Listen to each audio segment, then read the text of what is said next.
What if you couldn't breathe the air, drink your tap water, or walk along the beach ever again?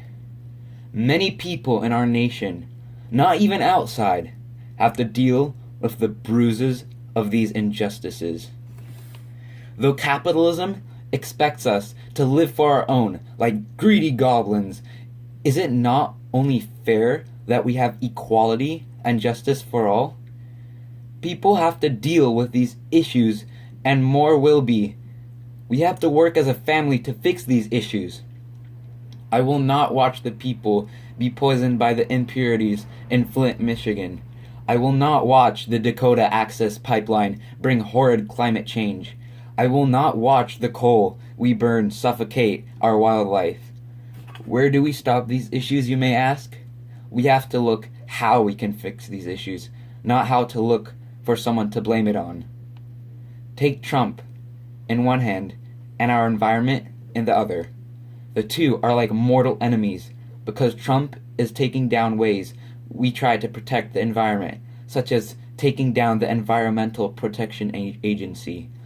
We need to help the environment by bringing awareness, or else we will be burnt to a crisp in a barren wasteland like a pig being grilled slowly over a grill. You must understand that the land will disband if you do not help. They say nothing is wrong, but they are just using alternative facts to take advantage over human ignorance.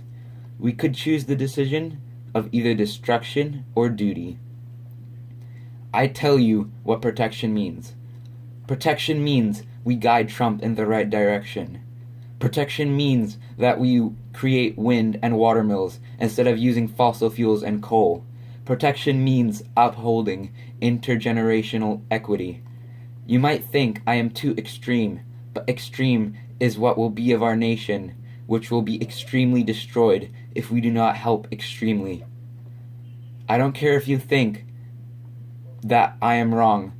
I don't think that I care that the environment will be I care that the environment will be buried, but in 10 years the whole nation will be buried, according to scientists, if we do not change our lifestyle. The 10 plagues that happened in Egypt will repeat. I do not want this to happen. Want this to happen? I do not. Let me tell you about the people of Flint, Michigan, for example. The only way they can drink water is by going all the way to the store just to buy a bottle of water, while we, fortunately, just have to flip the tap on, and boom, we have water. How can we let the rest of the nation know about this reality? Education. It counters ignorance. It does most effectively. As Nelson Mandela said, education is the most powerful weapon which you can use to change the world. He knew that people will only bring positivity once they are educated on why it is important to do so. So I want to educate you. You see, if education is not the victor, ignorance will stab you in the back like a silent assassin, and you won't even realize. It is not impossible for us to bring change in this nation. We can do what is right for our nation, and we should do what is right for our nation. It is the current generation that is going to bring change, so we better make the best out of it. Look around. People are unfolding their wings and flying. As Malala said, one child, one teacher, one book, one pen can change the world. Obviously, it must be that we young people, with the help of our educators, can bring change and fix the world. We can change the world. Today is not the day to call out of work because you're sick. Today is the day you must advocate for the change in public. Today is not the day to float around in the void of ignorance. Today is the day to break free and save everyone from it.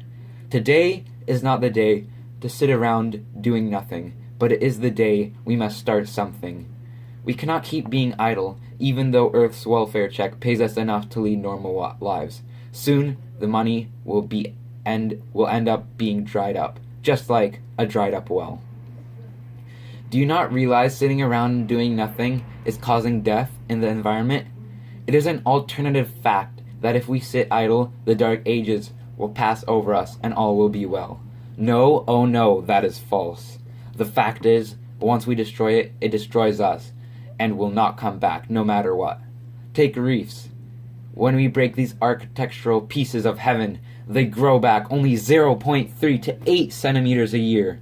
Without reefs, where will the fishes of the sea hide and live? What about the fact that 8 million tons of plastic are dumped into the ocean yearly? That definitely kills many sea creatures, as I'm sure you're all aware about. Though that does not affect us directly, it will lash back at us faster than the Black Death. The ocean helps stabilize the climate, and without it, we will turn our nation into living turmoil.